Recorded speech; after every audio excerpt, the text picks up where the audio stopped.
नमस्कार दोस्तों, कैसे हैं आप सब। चलिए शुरू करते हैं आज एक नई कहानी। एक भिखारी किसी स्टेशन पर पेंसिलों से भरा कटोरा लेकर बैठा हुआ था। एक युवा व्यवसायी उधर से गुजरा और उसने कटोरे में 50 रुपए डाल दिया, लेकिन उसने कोई पेंसिल नहीं ली। उसके बाद वह ट्रेन में बैठ गया।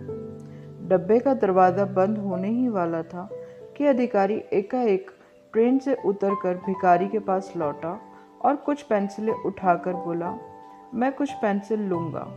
इन पेंसिलों की कीमत है। आखिरकार तुम एक व्यापारी हो और मैं भी। उसके बाद वह युवा तेजी से ट्रेन में चढ़ गया। कुछ वर्षों बाद वह व्यवसायी एक पार्टी में गया। वह भिखारी भी वहाँ मौजूद था। भिखारी ने उस व्यवसायी को देखते ही पहचान लिया।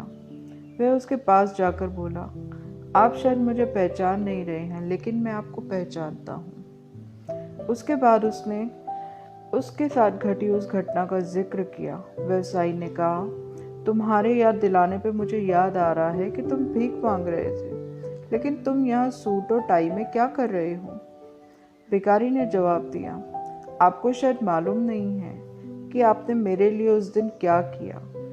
मुझ पर दया करने की बजाय मेरे साथ सम्मान के साथ पेश आए।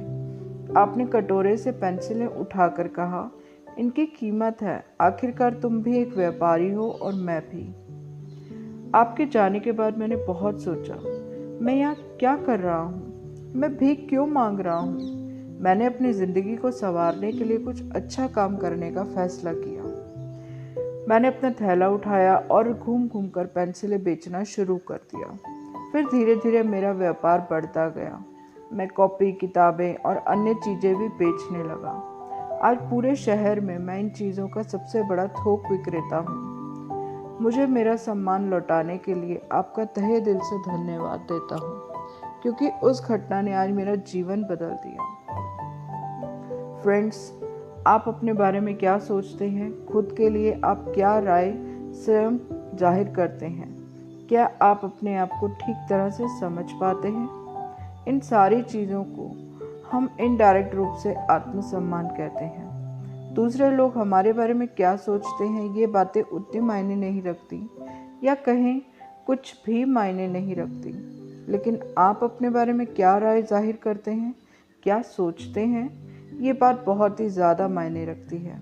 लेकिन एक बात तय है कि हम अपने बारे में जो भी सोचते हैं, उसका एहसास जाने अनजाने में दूसरे को भी करा देते हैं। और इसमें कोई भी शक नहीं कि इसी कारण की वजह से दूसरे लोग भी हमारे साथ उसी ढंग से पेश आते हैं। याद रखें कि आत्मसम्मान की वजह से ही हमारे अंदर प्रेरणा पैदा होती है, या कहें कि हम आत्म प्रेरित होते हैं। इसलिए आवश्यक है कि हम अपने बारे में एक श्रेष्ठ राय बनाएं और आत्मसम्मान से पूर्ण जीवन बिताएं। दोस्तों, अगर आपको मेरी ये कहानी अच्छी लगी है तो प्लीज़ इसे लाइक, शेयर और सब्सक्राइब ज़रूर करिएगा, ताकि मेरी आने वाली कहानियों को आप पहले सुन सकें। Thank you.